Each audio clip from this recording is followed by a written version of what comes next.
Hey, this is Greg Birch from the California Family Council, and as you can see, we're standing out in front of the state capitol, and I have a special guest with us. Many of you have probably seen her before. This is Denise Pursche, and we've been working with Denise for a couple years now on a bill proposal that she came up with, and we had a hearing today that we got a victory on. And I wanted to talk to Denise about this.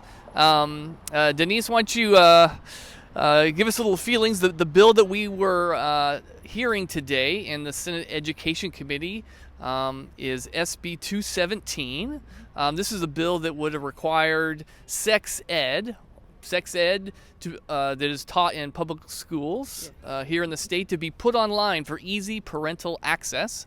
And it was a simple bill, it was a transparency bill, and surprise, we got 4 votes and it got out of committee. Yes, yay. Yes, we're so happy about that, and thank you to Senator Dahle.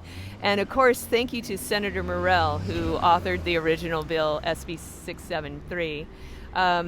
We wouldn't have had a bill without Senator Morell, so I'm so happy to report that we now have a bill that Senator Dahle brought forward, SB 217. It was amended a couple of times, but we did finally get a yes vote from the committee. Very, very exciting. That's right.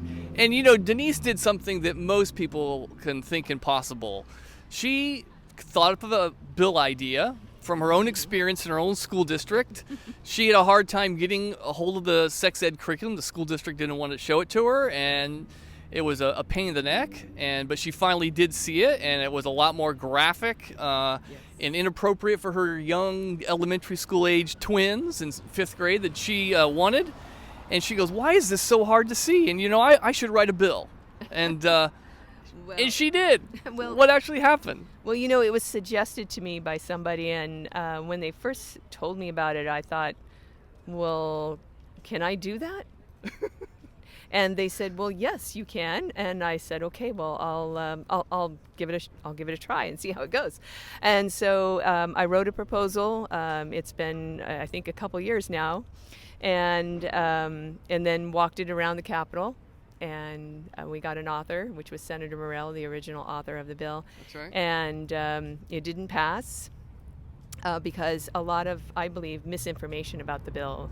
A lot of organizations like the ACLU, Equity California, were saying that we were changing curriculum, and we weren't. It had nothing to do with any change to curriculum. That's right. It was simply a bill that asked parents from TK through 6th grade whether or not they wanted their children to participate by giving a signature for sex ed, and then also just ease of access and putting it online, and then translating it into appropriate languages that were predominant in the district. That's right. That was a simple bill. It was super easy, simple bill. And so and that's what the bill originally looked like when Senator Morell introduced it. It didn't make it through committee. We had a big rally outside in front of the Capitol like last year, and it was rejected, right? So, but the senators there said, well, we are for transparency. We like the transparency part. So, all right, well, we'll just put the transparency part in. So the bill actually came back this year with Senator Dahle, but it also included that you had to translate it for parents who didn't speak English. And it died by 1 vote. Senator Dahle didn't give up, and he said, all right, we'll change it one more time. So now it's just putting it online, right? Even though the other parts we really agree with, we thought were great. But yes. And so today it came out of committee. Senator Glazer changed his vote. He's in the Bay Area, and he voted for the bill.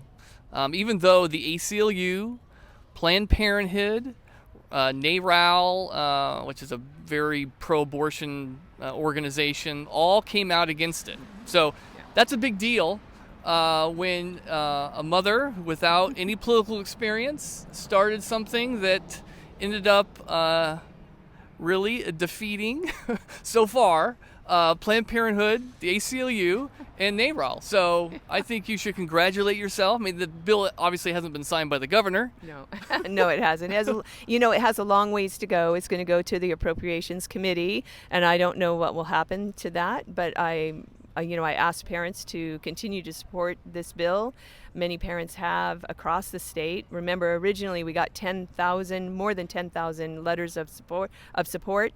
And so, I hope that people will continue to talk to their legislators and talk to the appropriate committee that's coming up next, which is the Appropriations Committee. That's right. So this bill is simply, hey, parents should be able to see the curriculum. And even Democrats say they believe that. All right? So they need to vote the way they say they believe. Even if the Planned Parenthood and the ACLU and Equality California object. Just wanted to celebrate here with Denise this success, which we don't get too much down here at the Capitol, and also want to encourage you to stop saying you can't do anything. Denise proves that is not true.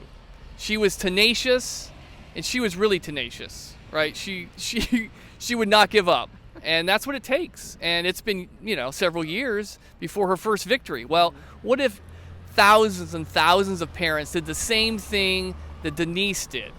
Do you think that would change things? Might. Well, she's proof that tenaciousness pays off. So praise God for this little victory. I hope the message of transparency and parental involvement in the training of our children takes off. Again, congratulations. Yeah, well, all glory does go to God, because I can tell you over the time that I was investigating this issue at my school district and trying to find the answers and the solutions, God was very much involved. And so all praise goes to him today, and for all the parents and the Senator Dahle and Senator Morell and of course Greg Burt. Thank you very much for all your help. I couldn't have done it without all of you and with the California Family Council. Well, it was a pleasure. All right. Bye, everybody. Take care.